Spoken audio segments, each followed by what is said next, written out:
Now, I remember walking to my first job at the age of 22.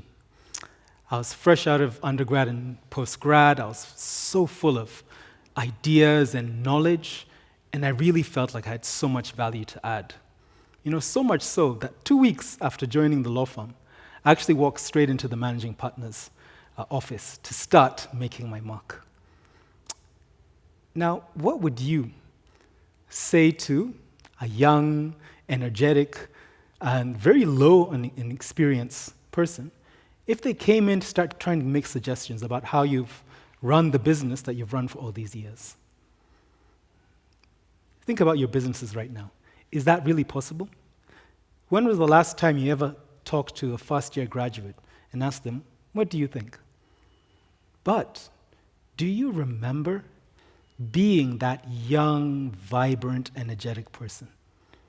Do you remember that feeling you had when you'd been culturing an idea, working on it, thinking about how to share it, and then before you hadn't even gotten it out of your mouth, you were dismissed? And at that moment, do you remember the kind of boss you swore you were going to be? Now let's be honest, how many of us have really ever lived up to that standard? Now let me take you back to the beginning. As I said, I was just back to Kenya. I had spent 6 months in the US trying to find a job, and my timing couldn't have been worse. It was the year 2000. It was the dot-com bubble had just burst, and every single application I put in came back with a very polite response. And it was the US. They have manners. They do respond to applications. And they said, please check with us in a year's time. And I remember that feeling of wondering, why in heaven's name have my parents spent all this money on education and I'm sitting here unemployed? So I decided, nope, before I go into yet another year of heartbreaking rejections, let me head back to Kenya and try and at least get my legal qualifications in place. Now, once again, let me paint the picture. This is March 2001. Kenya had really, truly ground to an economic standstill.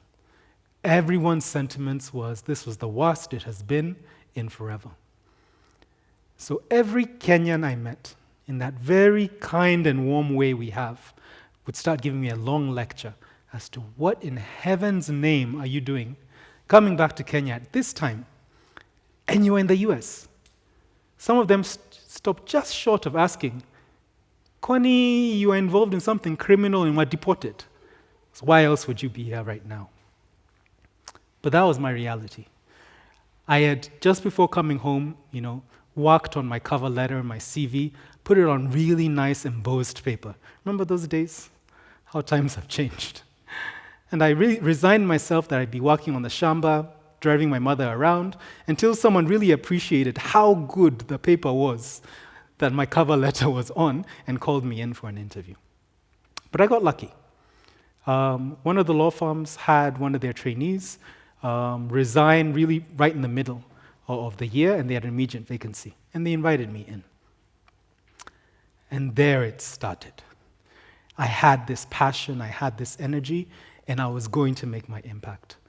So I walked into the managing partner's office. I knew he was working on a huge multi-billion shilling deal at the time, and I casually explained to him how relevant my master's was to the issues that he was deliberating. Now you have to understand, this is a man who was my father's age, had been working for 30 years at that point, and here I was just about to turn 23 and suggesting I had some kind of value to add. He tried to be very polite and tried not to laugh me out of his office and told me, I think I've got this.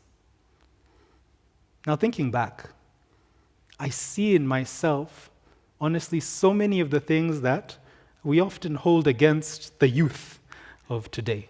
I was eager, I was impatient, I wanted to make an impact, I wanted to get engaged. And it really causes me to wonder, what are the opportunities that we're missing out? Now, I worked at the firm for 5 years. It seemed like an eternity then, but I managed to establish myself. And that was on the back of, it seemed, my popping my head into his office on that day and making that completely unreasonable statement that I can help him actually got him interested in me. He started sending me files, and the first one, of course, I worked on very quickly to show just how competent I was, and it came back covered in so much red and so many question marks. I learned two key lessons.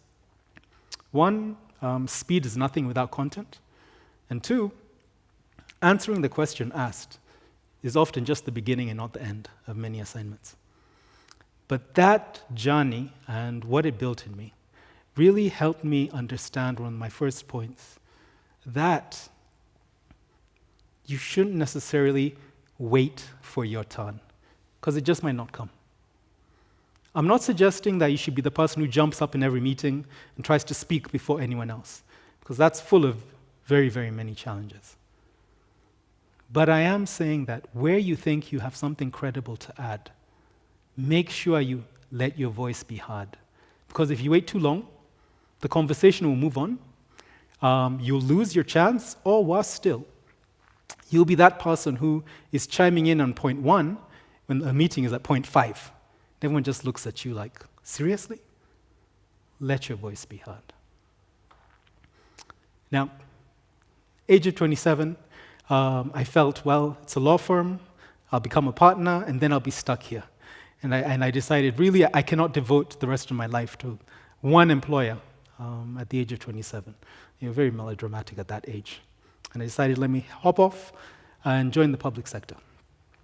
Now, shock on me. If I thought my private sector boss was dismissive, welcome to the public sector. Try to be a young, aggressive individual. And honestly, it does not help as a man when you look younger than your years. But I moved into this space. And even as I grew in the public sector, and anyone who has had any interaction with the public sector, be very conscious of this thing called protocol. Now, summed up, protocol is, when the meeting begins, the most senior person in the room will give opening remarks. And then everyone thereafter will speak in order of seniority and focus on not contradicting that person and genuinely conforming. Now, when you become the chief executive of a parastatal, the meetings you're called into are about setting critical policy agendas, critical directions. But the people in that room are all your seniors. You have principal secretaries, cabinet secretaries, sometimes even higher. And as per protocol, they will start the meeting making broad statements about the issues they think you're going to be discussing. And then you have to spend the next X amount of time trying not to contradict them while still trying to add some kind of substantive value. And that taught me that you have to find a way to make your expertise accessible. No matter what you know and how well you know it, if people cannot take in what you're saying, you're absolutely useless to them. Now, as I evolved, I found myself at one time working with the International Organization for Capital Markets Regulators. Now, you can imagine when you're talking about global financial markets, all decision makers are white, male, and in their 50s. And there I am, looking young, and from a jurisdiction that in their eyes is so young as to be completely ignorable. As I worked in that environment, and even at the point where I built enough credibility to be appointed as a board member of that organization, I would still have instances where new members, gray-haired as they were, would walk into a room, meet me, and then look over my shoulder, wondering where my boss is.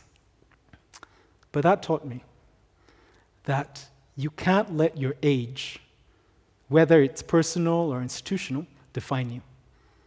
If you believe that you do not fit and you're not worthy, the people around you will actually think you're right and treat you accordingly. But if you remain very focused on why you think you are at that table and what value you have to add, and let that define you, then very often, just the same, people will believe you're right and treat you accordingly. Secondly, it's listen before speaking, but more importantly, listen to what is being said rather than who is saying it. Too often, we ignore voices that we think maybe may not have the right context to add, but what they say may be so impactful, and we need to remember to take that in. Now, as I sit on this stage, and the first time Don actually called out to me, I suspect I'm here because they had seen me in the paper so much that they had to wonder, really, what does this guy have to say? Let's just call him and find out. And that's part of the challenge of being a public figure, and more so being in the public sector. You get very used to benefiting from protocol. Everyone agrees with you. People make statements like, let me begin by agreeing with the chair. And then they say whatever else they intended to say. You are invited to sit on boards. When you walk onto planes, you get to turn left. All these wonderful trappings of office. But, all of these things have a way of contributing to making you start to feel very, very important. And when you get that feeling, when you start to feel that swagger in your step, when you feel an overwhelming urge to pinch a nose because they need to know people, please remember that just as soon as they will idolize you, they will demonize you. The way in which they engage you, once you drop out of office, proof positive, my phone didn't ring for 4 months. So your life changes. So please, please, please, do not believe your own hype. So 20 years in, that's really what it's come down to for me. 1, don't wait your turn because it won't necessarily come. 2, make your expertise accessible so that it can be impactful. 3, listen to what is being said rather than who is saying it. And lastly, for God's sake, don't believe your own hype.